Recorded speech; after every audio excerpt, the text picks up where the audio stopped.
India एक democracy है और उसका जो पड़ोसी देश है म्यांमार, वो भी डेमोक्रेटिक एस्पिरेशंस रखता है। इसी के तहत वो एक इलेक्शंस की तरफ जा रहा है। लेकिन क्या ये जो डेमोक्रेसी है जिसकी आस म्यांमार अपने लिए लेकर आता है, वो जायज़ है? दूसरी बात कि ये जो नेबरहुड फर्स्ट पॉलिसी है अपने इंडिया का, वो इसके लिए क्या रिएक्शन देता है? और तीसरी कि ये जो जुंता लेड गवर्नमेंट है अभी के प्रेजेंट टाइम में, मिलिट्री रेजिम जिसे कहते हैं म्यांमार में, क्या वो डेमोक्रेसी को एस्टैब्लिश करने में समर्थ रहेगी, स्पेशली तब जब उसने ही डेमोक्रेटिकली इलेक्टेड गवर्नमेंट को ऊस्ट किया था फरवरी 2021 के कूप में। और अभी फिलहाल म्यांमार एक सिविल वॉर में के दौर से भी गुजर रहा है। तो ऐसे में क्या इलेक्शंस ढंग से निभाए जा पाएंगे? क्या वो फेयर फ्री इलेक्शंस जनरेट कर पाएंगे? ये सारे क्वेश्चंस हैं। इसके लिए हम लोग को एक बार जान लेते हैं कि अभी तक म्यांमार का जो गवर्नमेंट, जो अपना कॉन्स्टिट्यूशन और जिस तरीके का जो पॉलिटिकल जर्नी रही है वो क्या थी। फरवरी 2021 में मिलिट्री ने कूप किया था इलेक्टेड गवर्नमेंट का। ठीक है, इलेक्टेड गवर्नमेंट याद रहे दोस्तों, वो Nobel laureate Aung San Suu की, उनकी जो गवर्नमेंट थी उनको ऊस्ट आउट किया था मिलिट्री रेजिम द्वारा। इसको किया गया था फोर्स से, इसीलिए इसको जुंता कहते हैं, JUNTA, जुंता। ठीक है, इसका पूरा जो मकसद था वो था कि किसी तरीके से ये जो इलेक्टेड गवर्नमेंट है उसको पावर से हटाएं और उसके बाद अपने आप को एस्टैब्लिश करें। फास्ट फॉरवर्ड अगस्त 2023, इसमें एक्सपेक्टेड था कि जुंता ने जो अनाउंस किया था, मिलिट्री रेजिम ने अनाउंस किया था कि हम लोग इलेक्शंस होल्ड करेंगे क्योंकि हम अल्टीमेटली डेमोक्रेटिक पावर में जाने चाहते हैं। ठीक है, लेकिन तब इलेक्शंस नहीं होके अब जाके इलेक्शंस हो रहे हैं। और ये जो इलेक्शंस है वो एक तरीके से बहुत सारे इंटरनेशनल बॉडीज क्रिटिसाइज कर रहे हैं। क्रिटिसाइज इस बात पे कर रहे हैं ये समझने के लिए क्योंकि ये एक तरीके का लेजिटिमेसी गेनिंग प्रोटोकॉल है जो मिलिट्री रेजिम चाहता है। वो चाहता है कि जो डोमेस्टिक जितने भी लोग हैं, जो भी स्प्लिंटर ग्रुप्स हैं, वो सब एकजुट होकर जुंता का सपोर्ट करें। वो उसकी पावर की लेजिटिमेसी चाहता है। तो आइए इसके बारे में जानकारी लेते हैं और समझते हैं कि अभी के मौके पे म्यांमार इलेक्शंस क्यों होल्ड कर रहा है। तो सबसे पहली बात, Myanmar controversial election amid civil war. ये जान ले दोस्तों, सिविल वॉर जो है वो क्रिएट किया गया है किस तरीके से, क्योंकि जो ऊस्ट हुआ था, जो आपके फरवरी 2021 में जो एक लेजिटिमेटली इलेक्टेड गवर्नमेंट थी, Aung San Suu Kyi elected government को ऊस्ट किया गया था। और उसकी वजह से बहुत सारे ऐसे रिबेल ग्रुप्स थे, ठीक है, जो कि एंटी जुंता थे, ठीक है, जो मिलिट्री रेजिम को नहीं चाहते थे। और ऐसे भी ग्रुप्स थे जो कि प्रो डेमोक्रेसी थे। वो सब एकजुट होके उन्होंने नेशनल यूनिटी गवर्नमेंट यानी कि NUG, और अपने डिफेंस के लिए, क्योंकि ये मिलिट्री रेजिम है तो अपने प्रोटेक्शन के लिए उन्होंने पीपल डिफेंस फोर्सेस भी बनाया था।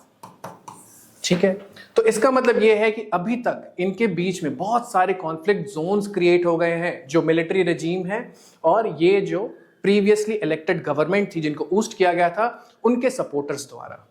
ठीक है, तो ये जो सिविल वॉर है जो कॉन्फ्लिक्ट जोन्स क्रिएट करता है और ऐसे स्प्लिंटर ग्रुप्स लेकर आता है, इसके बीच में म्यांमार का इलेक्शन कितना लेजिटिमेट है, कितना डेमोक्रेटिकली अवेलेबल है, ये बात की जानकारी मिलती है हमें इस न्यूज में। आगे देखते हैं, अंडरस्टैंड करने की कोशिश करते हैं कि the path to this election, मतलब कि हिस्टोरिकली किस तरीके से, किस दौर से हम लोग गुजरे हैं म्यांमार के कॉन्टेक्स्ट में अगर जाना जाए तो it ousted the Nobel laureate Aung San Suu Kyi elected government just as it was preparing for its second term. जो भी उनका सेकेंड टर्म था उनको एक मासिव विक्ट्री मिली थी। ठीक है, ये जुंता को पसंद आया नहीं, मिलिट्री रेजिम ने इस चीज का सामर्थ्य नहीं बैठाया और वो ऊस्ट कर दिया गया। उन्होंने बोला कि generals accused her national league for democracy party of electoral fraud. ठीक है। जो नेशनल लीग फॉर डेमोक्रेसी था, जो उनके इलेक्टेड गवर्नमेंट का था, पार्टी थी, उनको उन्होंने बताया गया मिलिट्री रजीम द्वारा कि ये एक इलेक्टोरल फ्रॉड है। हालांकि इसके बारे में जो इलेक्टेड गवर्नमेंट थी उन्होंने रिजेक्ट किया ऐसे क्लेम्स को। और दूसरी बात, इंटरनेशनल इलेक्शन मॉनिटर, बहुत सारे जो इंटरनेशनल बॉडीज हैं जो मॉनिटर करते हैं इन टाइप के इलेक्शंस को, उन्होंने भी ऐसे क्लेम्स को रिजेक्ट किया। बट उसके बावजूद मिलिट्री रजीम जो है वो आगे जाती है और कूप में इस गवर्नमेंट को ऊस्ट कर देती है। ठीक है। NLD was detained along with thousands of junta opponents। जितने भी ओपोनेंट्स थे उनको साफ कर दिया गया और मिलिट्री रजीम को एस्टैब्लिश कर दिया गया।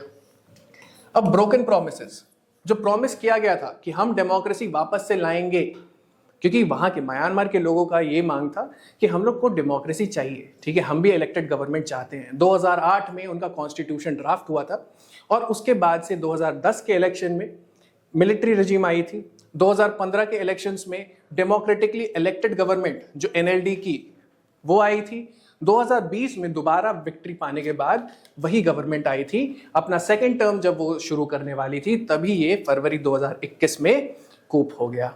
ठीक है। जनता जो गवर्नमेंट है, जो मिलिट्री रजीम है, वो ये कहती है कि हम अगस्त 2023 में इलेक्शंस होल्ड करेंगे। ठीक है, लेकिन it turns out to be a broken promise, क्योंकि ऐसा कोई इलेक्शन होता ही नहीं अगस्त 2023 में, August 2023, and restore a democratic system, but that was pushed back as the military lost control of swaths of country in battles with ethnic minority rebels and anti-junta militias। ठीक है, तो इस तरीके से अभी काफी सारे एनालिस्ट यही कह रहे हैं कि ये एक तरीका है जिससे कि जो मिलिट्री रूल है वो अपने आप को और ज्यादा स्ट्रांग बनाता है और ज्यादा स्ट्रेंथन करने की कोशिश करता है। पर्टिकुलरली आप लोग देखेंगे कि जितने भी अपने कॉन्फ्लिक्ट जोन्स हैं जो म्यांमार में है, वहां पे अभी इलेक्शंस नहीं हो रहे। ठीक है, इलेक्शन किस तरीके से आगे बढ़ेंगे उसका एक तरीके का जो डेट्स हैं वो सामने आते हैं। ठीक है, इलेक्शंस 3 फेजेस में करे जाएंगे। एक होगा दिसंबर 28 को, एक होगा जनवरी 11 को और एक होगा जनवरी 25 को। ठीक है, ये 3 फेजेस में किए जाएंगे। और ध्यान रहे जितने भी कॉन्फ्लिक्ट जोन्स हैं, क्योंकि आपके सिविल वॉर होती है और एंटी जनता रिबेल्स भी हैं, इसके वजह से जितने भी सिविल वॉर वाले कॉन्फ्लिक्ट जोन्स हैं वहां पे बोला गया है क्योंकि एक्टिव इलेक्शन हो नहीं सकता, क्योंकि वहां पे पॉसिबल नहीं है ना, वहां के कंडीशंस अलाउ नहीं कर रहे, इसके वजह से उन जोन्स में नहीं किए जाएंगे। तो देखिए यहाँ पे दिसंबर 28 में 102 टाउनशिप, 100 टाउनशिप जनवरी 11 में और 63 टाउनशिप जनवरी 25 को। ठीक है, 330 टोटल टाउनशिप्स हैं, 330 टोटल टाउनशिप्स हैं, लेकिन उसमें से सिर्फ अराउंड आप बोल सकते हैं 260 का ही इलेक्शंस हो रहा है। ठीक है, and with in 90 days the parliament must convene. ठीक है, तो 265 टाउनशिप्स में ही हो रहा है ये। और ये देख लेते हैं कि जो इलेक्टोरल सिस्टम है वो किस तरीके का है। ठीक है, पहले जो इलेक्टोरल सिस्टम था वो प्लुरैलिटी ऑफ वोट्स पे था, मतलब जिसको सबसे ज्यादा वोट्स मिलेंगे वो जीतेगा। ठीक है, अभी का जो इलेक्टोरल सिस्टम है जो डिफाइन किया गया है इस इलेक्शन के लिए वो है first pass the post, proportional representation and mixed member proportional systems. यहाँ पे बहुत इंपॉर्टेंट एक चीज जो आप लोग को नोटिस करने की जरूरत है वो ये है कि मिलिट्री कंट्रोल, ठीक है, जितने भी आपके अपर और लोअर हाउस सीट्स हैं they are reserved both in lower and upper house। 25% of the seats are reserved for the serving military personnel। ठीक है, 25% दोनों ही हाउसेस में। तो इसका मतलब चाहे वो लोअर हो चाहे वो अपर हाउस हो, दोनों ही हाउसेस में। तो इसका मतलब है कि उनका एक कंसिडरेबल, उनकी जो बात है वो रखी जाएगी, वो मानी जाएगी। ठीक है, तो हम यहाँ पे क्वेश्चन पूछ सकते हैं कि क्या ये सही में डेमोक्रेसी है या किसी तरीके का रिजर्वेशन है, किसी तरीके का लेजिटिमाइजेशन है जो मिलिट्री रेजिम अपने पावर को एक्सटेंड करने के लिए चाहता है। वो हम लोग देखते हैं डेमोक्रेसी में, हम लोग ये ऑब्जर्व करते हैं कि सारी जो पार्टीज हैं वो इक्वली रिप्रेजेंट होती हैं, उनको किसी भी टाइप का डर नहीं होता है। यही तो हम बोलते हैं फ्री एंड फेयर इलेक्शंस, है ना, कि ऑल इंक्लूसिव होना चाहिए। लेकिन हम यहाँ पे क्या पाते हैं कि कौन कौन पार्टिसिपेट कर रहा है। जितने भी ऑपोजिशन है उनको या तो आप बोल सकते हो डेसिमेट कर दिया है, या तो सारे जो ऑपोजिशन है वो इलेक्शन में पार्ट ही नहीं ले रहे। ठीक है, only 6 parties are national parties, they are competing at national level. 51 regional parties और 1018 यूएसडीपी कैंडिडेट्स हैं, a fifth of total registered candidates. USDP दोस्तों it stands for Union Solidarity and Development party.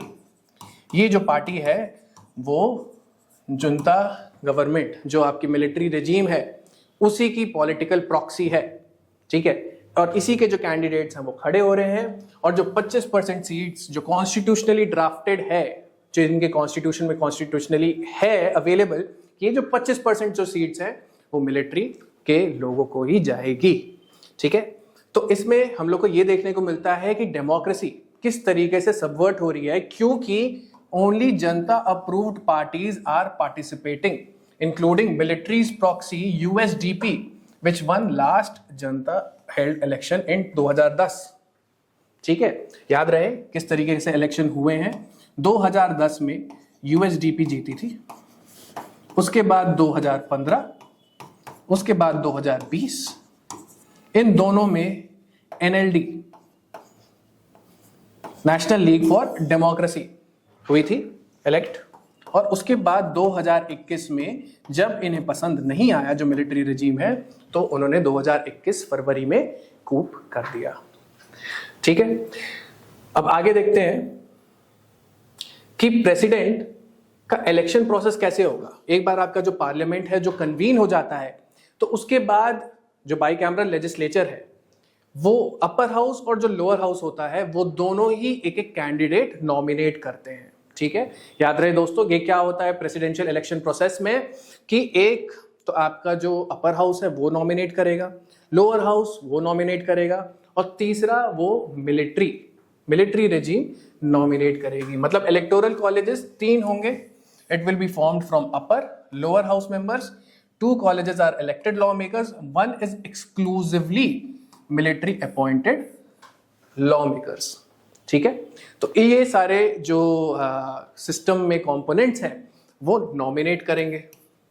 ठीक है, उसके बाद प्लेनरी वोट होगा, मतलब कि पूरे तरीके से कंप्लीट एक वोट होगा, और उसके बाद जाना जाएगा कि किसको सबसे ज्यादा वोट मिलते हैं, वो जो कैंडिडेट होगा वो प्रेसिडेंट बनेगा, और जिसको दूसरे नंबर पे वोट मिलते हैं उनको वाइस प्रेसिडेंट और कैबिनेट में अपॉइंट किया जाएगा। तो president appoints a cabinet to form the government. ठीक है, तो इससे समझ में आता है कि मिलिट्री अपने आप को किस तरीके से एस्टैब्लिश कर रही है। फर्स्ट ऑफ ऑल कि कॉन्फ्लिक्ट जोन्स में कोई इलेक्शंस नहीं हो रहे, टाउनशिप्स सिर्फ 265 में हो रहे हैं, और वो मोस्टली इनके सपोर्टर्स हैं। ठीक है, दूसरी बात कि इनके जो लेजिस्लेचर है अपर हाउस और लोअर हाउस दोनों में 25% सीटें आपकी मिलिट्री सर्विंग मिलिट्री पर्सनल्स के लिए रिजर्व्ड है। तीसरी बात, जो प्रेसिडेंशियल इलेक्शंस होंगे उसमें से जो तीसरा इलेक्टोरल कॉलेज है that is reserved exclusively for military appointed law makers.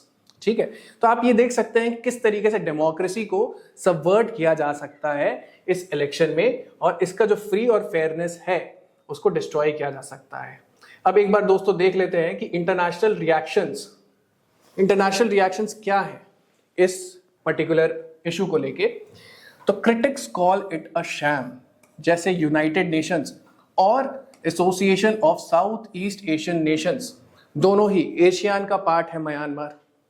ठीक है, एशियन के one of the members Myanmar भी है, और यूनाइटेड नेशंस कहते हैं कि it is many western countries and human right group say the election is a sham exercise aimed at perpetuating military rule. मतलब एक तरीके का बस एक शैम एक्सरसाइज है, बस दिखावे का है, जिससे कि बस मिलिट्री रेजिम को हम लोग आगे अपने आप को लेजिटिमाइज करते हुए देखेंगे। और एशियन जो कि आपका association for south East Asian Nations है, ये कहता है कि ये जो पूरा प्रोसेस है वो फ्री, फेयर और इंक्लूसिव होना चाहिए। ऐसा नहीं है कि आपके जो ऑपोजिशन मेंबर्स हैं वही आपने राउट आउट कर दिए हैं। इसका मतलब ये रहेगा कि डेमोक्रेसी का कोई अर्थ नहीं रह गया है, ये एक फ्लॉड डेमोक्रेसी बन के रह जाएगी। ठीक है, और ऐसे टाइप के जो आपके कंडीशंस हैं उससे भी अपने आप को अलग बताते हुए एशियन ये कहता है कि हम लोग को री एंगेज करना even after elections it would be a very very difficult task. ठीक है, ये देख लेते हैं कि जो स्पोक्स पर्सन है जुंता के, वो क्या कहते हैं। वो ये कहते हैं कि चाहे दुनिया कुछ भी सोच रही हो, इंटरनेशनल कम्युनिटी जो भी सोच रही हो, वो हमारे लिए इररेलेवेंट है। ठीक है, हमारे पास, और आपको ये भी बता दिया जाए कि डिप्लोमेटिक पुश जो जुंता चीफ है उन्होंने भी किया है, और उनको जो ट्रिप्स थे वो चाइना हो गया, रशिया हो गया, वहां से भी अपने आप को लेजिटिमेसी डेराइव करने की कोशिश कर रहे हैं। तो ये ओवरऑल चीजें पॉइंट करती है जहां पे इंटरनेशनल कम्युनिटी मैक्सिमल तरीके से क्रिटिसाइज कर रही है इस टाइप के डेमोक्रेटिक प्रोसेस को, लेकिन कुछ जो कंट्रीज हैं जहां से जो इनके एलाइज हैं जिनके साथ ये डिप्लोमेटिक पुश क्रिएट कर रहे हैं, चाइना और रशिया, वो इनको लेजिटिमेट एक्टिविटी बता रहे हैं। और जुंता जो है खुद अपने आप को बोल रही है कि हम एक डेमोक्रेसी की तरफ लेके जा रहे हैं, बट हमारे लिए कोई भी इंटरनेशनल क्रिटिसिज्म इररेलेवेंट है। Thank you so much.